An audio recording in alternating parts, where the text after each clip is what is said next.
Okay, so let us analyze our second example, and this second function that we're gonna do is gonna involve some trigonometry.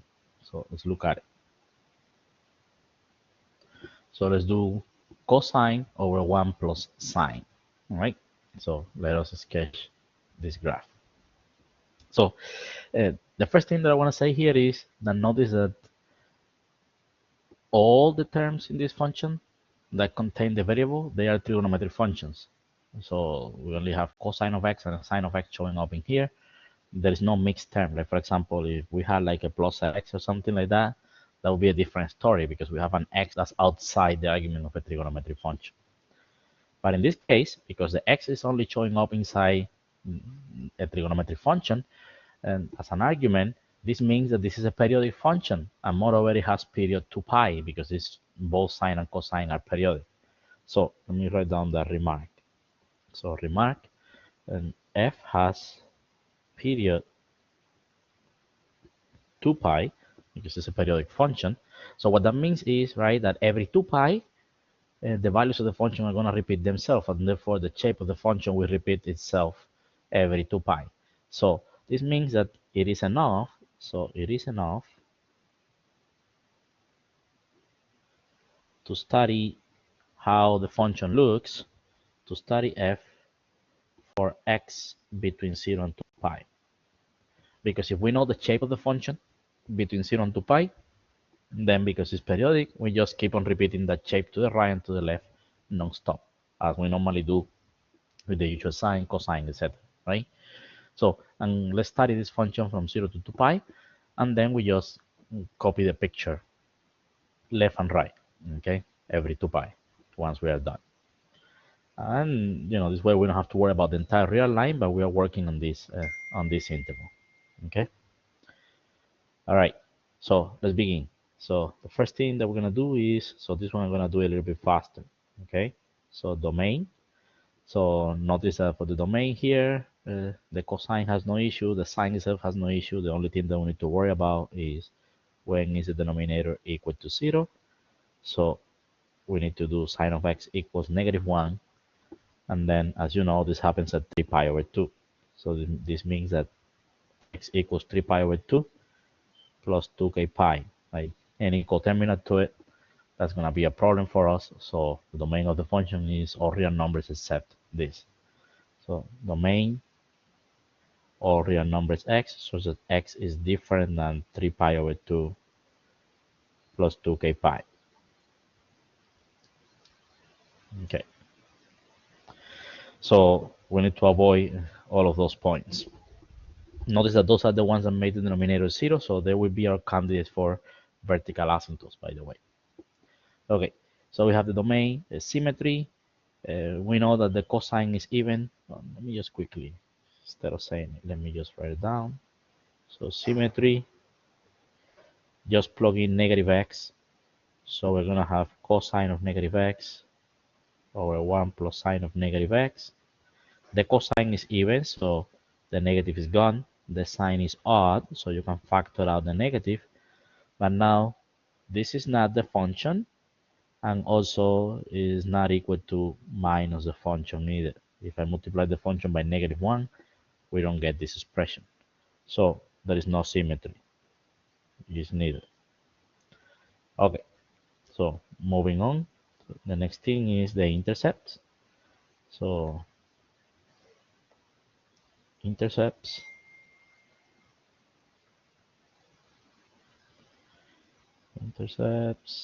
Let's write down the x intercept and the y intercept. In the y-intercept is always straightforward. Just plug in 0. When we plug in 0 here, what do we get? We get cosine of 0 over 1 plus sine of 0. So that's 1 over 1, so that's 1. Okay, so that's a point 0, 1. That's okay, I'm going to make my blue box soon. Then x-intercept, that's when f of x is equal to 0.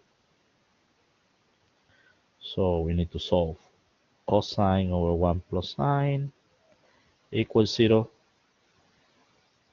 That means happens whenever cosine is 0, and this is a pi over 2, right? So this is pi over 2. And then, okay, cosine 0, pi over 2, and 3 pi over 2. So let me put it here. Cosine of x. So this means that x is either pi over 2 plus 2k pi, or 3 pi over 2 plus 2k pi. But we know that this, we ignore it because this is not part of the domain. Okay, so not in the domain. So x-intercept is going to be only pi over 2 plus 2k pi. Okay, so our blue box, we found x-intercept. Remember, I'm just going to concern myself right now between 0 and 2 pi because then we just copy it. So x-intercept is the point pi over 2 comma 0. Y-intercept is the point 0 comma 1. So we have more x-intercepts, but they will come because of the periodicity, and we start copying the picture every 2 pi instead. Okay, so we have that. Next, let's figure out the sign of the function.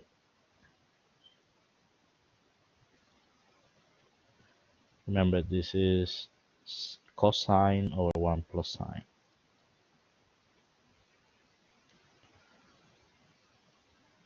Okay, so cosine over 1 plus sine. Now, as I said, we already have everything computed, so we already know the values that makes it undefined, the value that makes it equal to 0. So let's do a sign analysis. And again, we are interested between 0 and 2 pi, so I'm not gonna concern myself away from that. The rest we get it by symmetry. So the function is undefined at 3 pi over 2.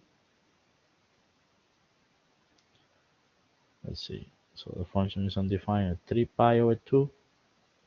And then the 0 is pi over 2, which is somewhere in here. Okay, so these are the important points.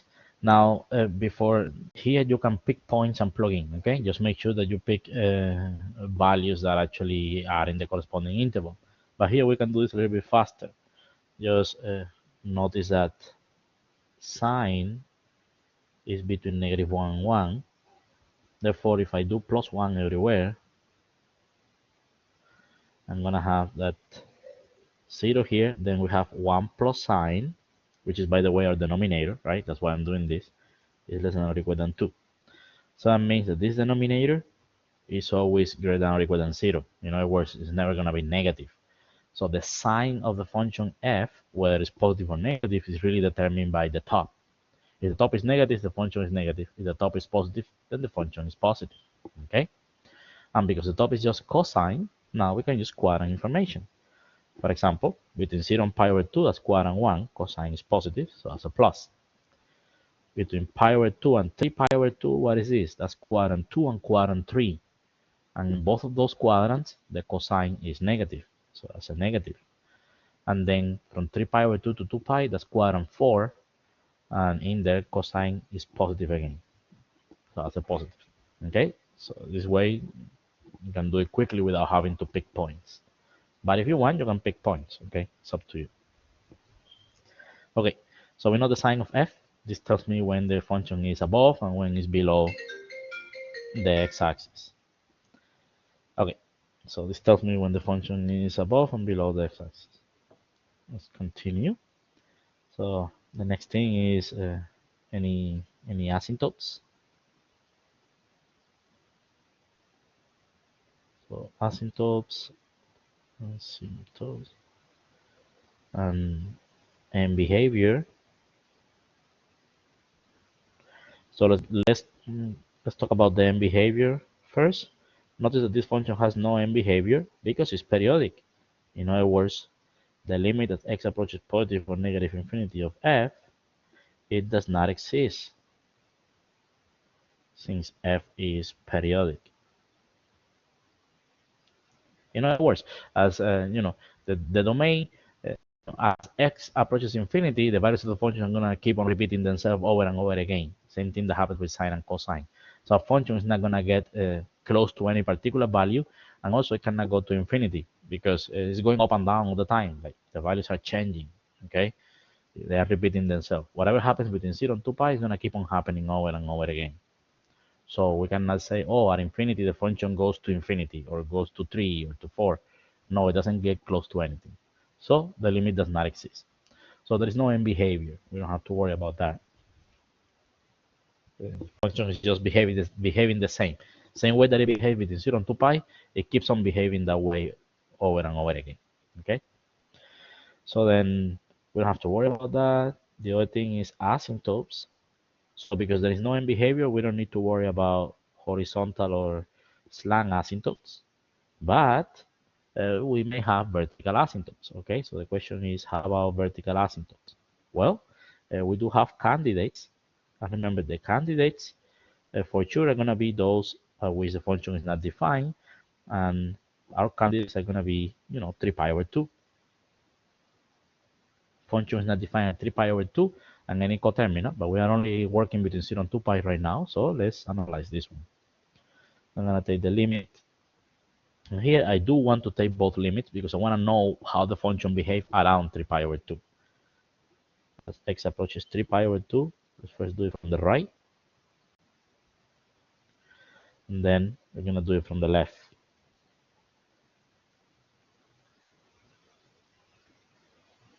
Okay. All right. So limit as x approaches 3 pi over 2 from the right. And this is cosine over 1 plus sine. And remember, what is this telling us? This is telling us that x is bigger than 3 pi over 2. So it is in quadrant 4. The reason why this is important is because, of course, what this is giving us is, let's see, giving us a 0 in the top. Wait, this is 0 over 0. Huh? So this is giving me 3 pi over 2, that's 0. And then down here we have negative 1 plus 1. Okay, so 0 over 0. Okay, good. So a little review. L'Hopital's rule, right? Because this is 0 over 0. So we can do limit as x approaches 3 pi over 2 from the right. And then derivative of the top is negative sine. Derivative of the bottom is cosine. Okay, now we are in business. So this is actually negative tangent, but let's just keep it like that. Then when we approach 3 pi over 2 from the right, this now tells me that x is bigger than 3 pi over 2, which means it's in quadrant 4. So we have minus minus 1 on top, so that's a 1 over 0 situation, right? So we know that this is going to be some sort of infinity, as expected.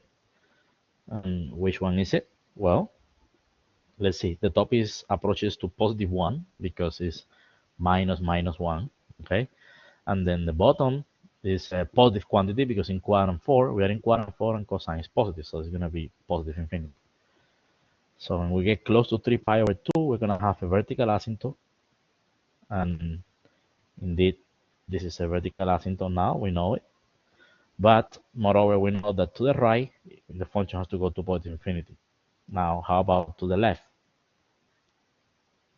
So this is going to be, basically the same calculations that we have done. We have to use L'Hopital's rule.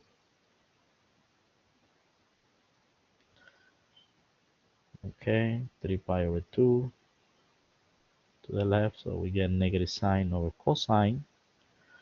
So now this time, once again, this is a 1 over 0 situation, but this time x is less than 3 pi over 2, so we are in quadrant 3, meaning that cosine is negative in quadrant 3.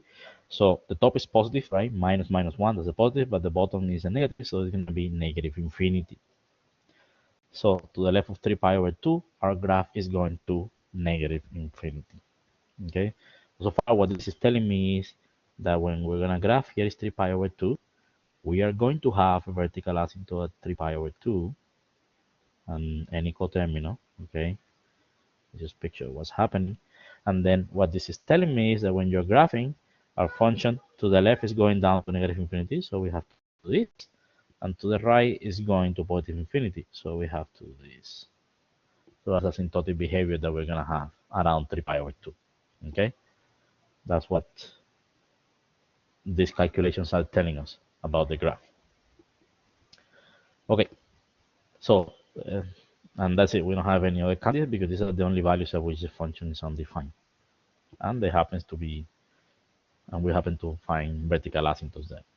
Now that we did this, now it's time to start doing more calculus. So now we're going to go to the derivative. So step 6, monotony plus relative extrema of, and remember the function was cosine. The function is cosine over 1 plus sine. Okay, so we need for this, we need the derivative. So now here we're going to use quotient rule. Okay, so derivative of the top, that's a negative sign, times the bottom.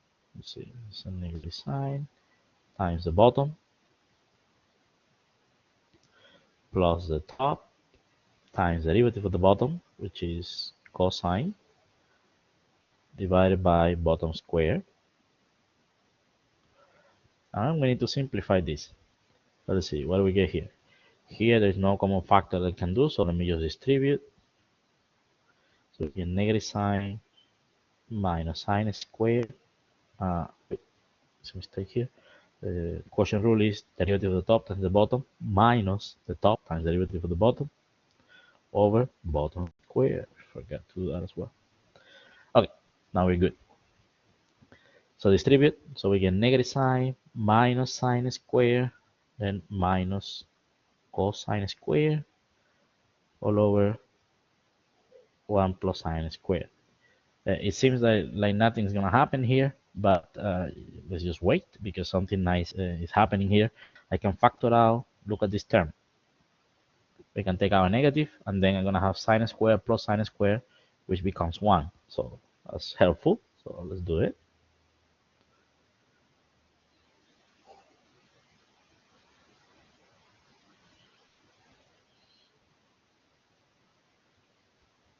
Okay, so we know what to do. That becomes 1, the parentheses. And now instead of stopping here, notice that we can do more. We can now in the top, we can factor out a negative. And now this nicely becomes sine plus 1, or let me flip it, 1 plus sine. And why is this helpful? Because nicely enough, it cancels with one of the factors in the bottom. So we actually get a very nice expression for our first derivative. Negative 1 over 1 plus sine. Very nice. So we have this. Now remember, our job is to find now the critical numbers so that we can figure out relative extrema and monotony for the sign. But it turns out that the derivative is never 0, right? Because the fraction is 0 whenever the top is 0. Here we only have a negative 1, so this is never 0. So this is different than 0. So note, f prime of x is different than 0 for all x. And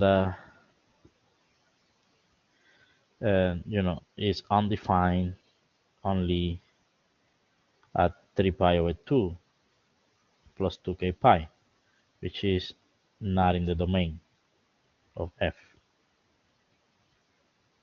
So what this means is that this function has no critical numbers. So no critical numbers, which means then that no relative extrema. So we're not going to have any relative maximum or minimum here. Okay, this function doesn't have any relative extrema. And moreover, remember that we know, so also since 1 plus sine is greater than or equal than 0 all the time, that was the little calculation that we did up here at the very beginning. Okay, if you notice, so where did you do that? Oh, I was analyzing the sign. So right here, you see this inequality that we figured out that 1 plus sine is always greater than or equal than 0. So that means that the derivative itself then is negative all the time. Since 1 plus sine is greater than or equal than 0, then f prime, which is negative 1 over 1 plus sine, is actually less than 0 for all x in its domain. Because the top is negative and the bottom is positive. So what does this mean? That f is always decreasing. So f is decreasing on its domain. Okay, so our function is always going down. That's what this means. That's a blue box. So we don't have to worry about increasing, decreasing. It's always decreasing. Okay, always going down. Okay, not much to do here. So let's go to next step, which is concavity inflection points.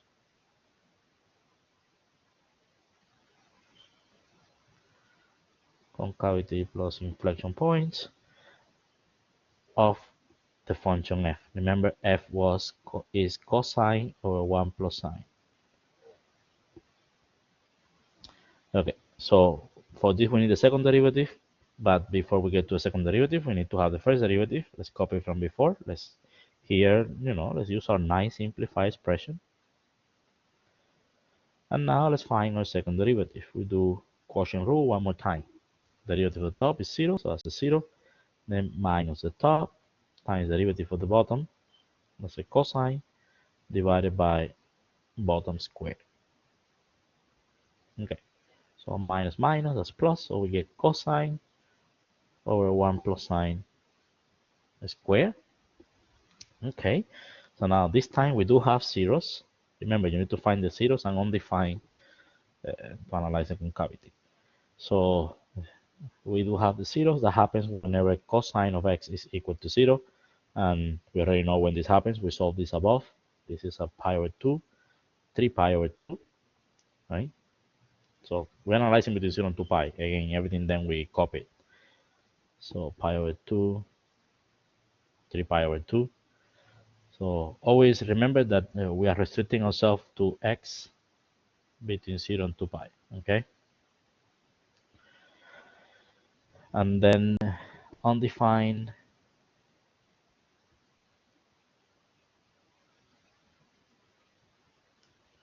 so these are the zeros at the top. And then undefined at 3 pi over 2, which is when you get negative 1 in the bottom. Okay, so the sign of f double prime. So we have, so again, all of this is happening between 0 and 2 pi. So here is pi over 2, here is 3 pi over 2, somewhere in here. And then again, same thing as before, right? The same analysis. The bottom now, look at the second derivative. Notice the denominator is always positive, and even more because of the square, but we already knew it was positive because 1 plus sine is greater than 0. So cosine is the one that tells us what the sign of the second derivative. Again, quadrant 1, that's positive. Quadrant 2 and 3, that's negative. Quadrant 4, that's positive again. So this tells me it's concave up, here is concave down, this is concave up.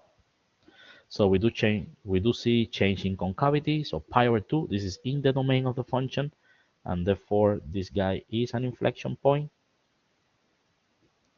Now 3 pi over 2 is not in the domain.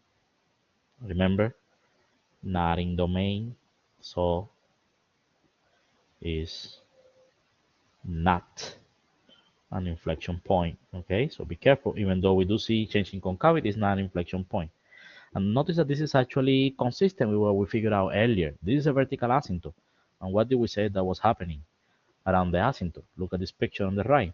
We see that to the left, we have a concave down shape, and to the right, we need to have a concave up shape because of asymptotic behavior.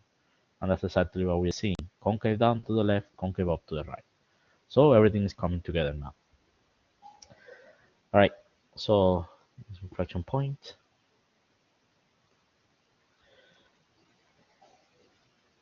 So we found another point of interest here. So we have concavity. We know that the function is concave up from 0 to pi over 2, and then from 3 pi over 2 to 2 pi. And then this keeps on repeating every 2 pi, of course. Concave down from pi over 2 to 3 pi over 2.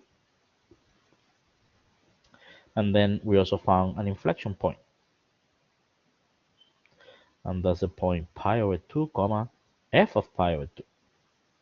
Let's compute that.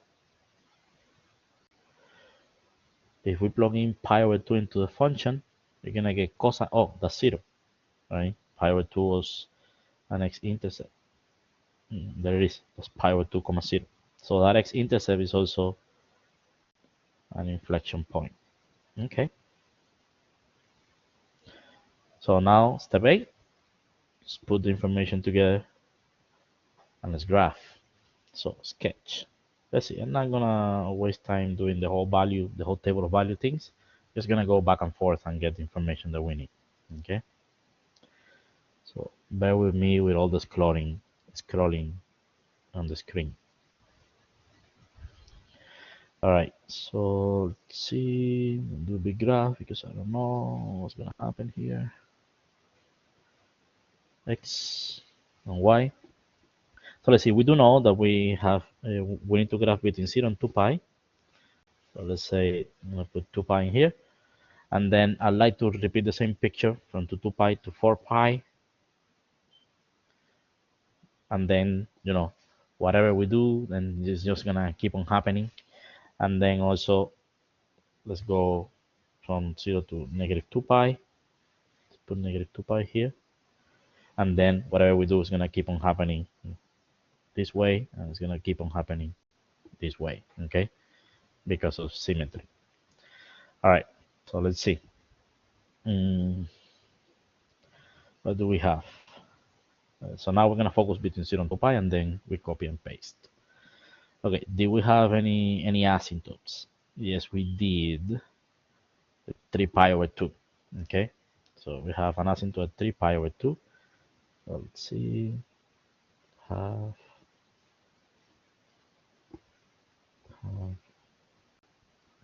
half. So here is, I mean, these are always important points. Even if pi never came up here, it's an important point. So let's have it. So pi, then 3 pi over 2, then 2 pi. So we have a vertical asymptote here at 3 pi over 2. So let's put it. Okay. So we have a vertical asymptote. Then I'm gonna keep on copying and pasting this later. All right, so let's see then what do we have? Points. What important points do we find? So we found pi over 2 comma 0, right? That was our x-intercept. And then pi over 2 comma 0 and 0 comma 1 is our y-intercept. All right. So we have this point, pi over 2 comma 0.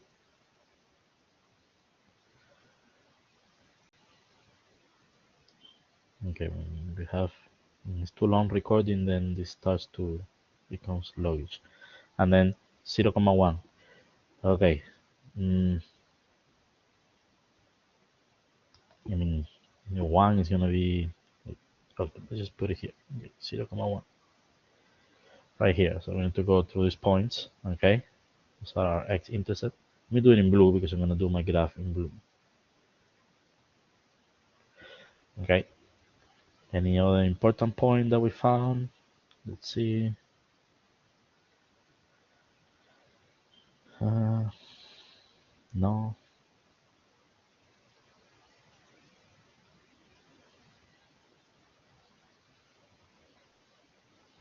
No, I didn't find any other important point. So maybe I'd like to know what happens at pi. Okay, so let's plug in that. Let me put the formula here. So remember, our function is f of x equals cosine over 1 plus sine. Okay, so I'd like to know what happens at pi. So when we plug in pi, what's f of pi? This is an extra point that I want to figure out. So if we plug in pi, we're going to get -1 on top, and then 1 plus 0 in the bottom, because sine of pi is 0. So that's -1. Okay, well, that's good to know. Let's say that here is a -1. And that's a point that I have to go through. Just putting it to guide ourselves. And then also remember the asymptotic behavior. So to the left of 3 pi over 2, we can see from up here, go slowly. This is behaving weird. So here, this asymptotic behavior. So to the left of, okay, cut off. To the left of 3 pi over 2 is going down. To the right is going up.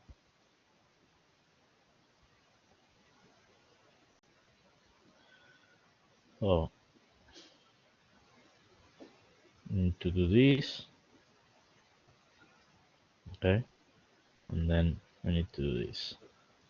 By the way, because at 0 the function is 1, then at 2 pi it's going to repeat itself. So we also have, let me just say, right here, this point, okay? You get that by periodicity. Whatever value you have at 0, every 2 pi, remember, values repeat. So if 0, 1 is on the graph, then 2 pi, 1 is also on the graph. Now, it should be kind of clear what's going to happen, right?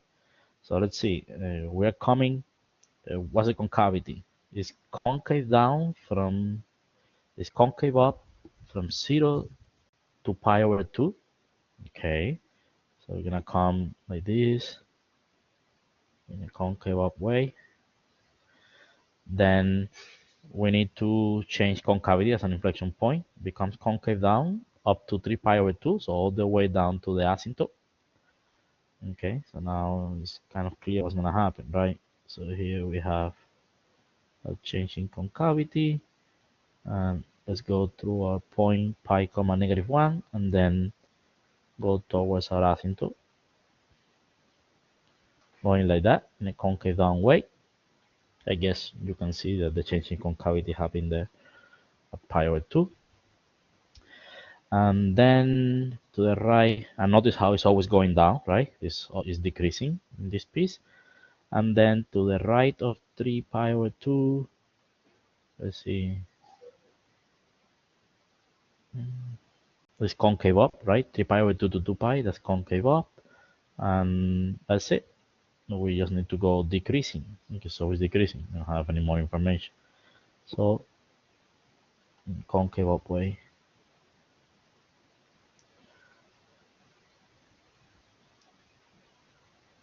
We have this, right? Okay, so this is how it looks. And then remember, we have an inflection point. Okay. Every time that I try to scroll, this thing shows up. And this guy here is an inflection point. If whenever there is doubt, just do a little arrow and then clarify. Now all we have to do is repeat this picture over and over to the right and to the left. So let's see. I'm gonna change color and do it to the right. I'm gonna use black for that. Okay. So let's see. 2 pi more. So from 2 pi to 4 pi, we're gonna repeat the picture. So let's see. The other x-intercept is gonna happen at pi over, so an extra pi over 2. So 2 pi plus pi over 2. Let's see. Let me split this into 4 pieces again. So here is 3 pi, then 2 pi plus pi over 2, that's 5 pi over 2. And then 3 pi plus pi over 2, 6 is 7 pi over 2. That's what we're going to have for our next vertical asymptote, 7 pi over 2. Because that's 2 pi from 3 pi over 2, okay? If you do 3 pi over 2 plus 2 pi, you get 7 pi over 2. Now, we just keep on the same shape. So what do we have? Down here at -1, 3 pi over 2 corresponds to pi, so we have to go to this point, have to go to this one, doing an inflection point. So just keep going, change concavity. Okay, let's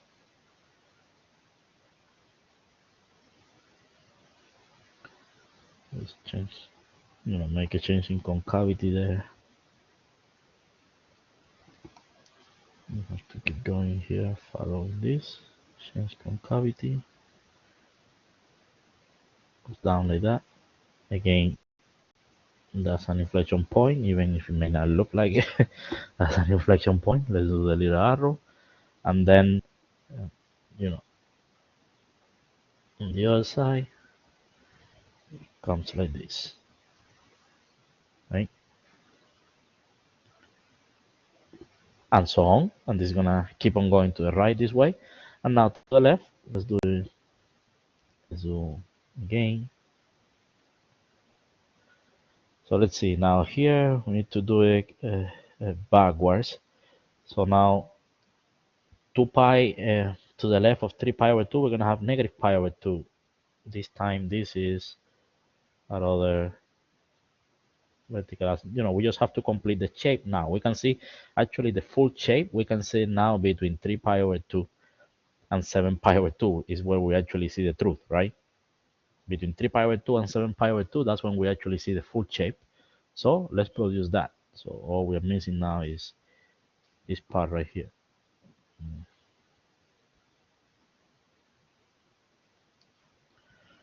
Right? And I think since we already have the full shape, we have spot the full shape, then we have it twice. It's understood what's gonna happen. So I'm not gonna keep going. Just it's clear now that now this full shape is gonna keep on happening to the left, not the way to the right. Okay, so this was our second example, which was a trigonometric function. Okay, so again, I'm gonna stop this so that we don't have a too long video. I'm gonna make one more in which we have a function that's gonna have a vertical tangent line. Okay, and then that will be enough. Let me stop this.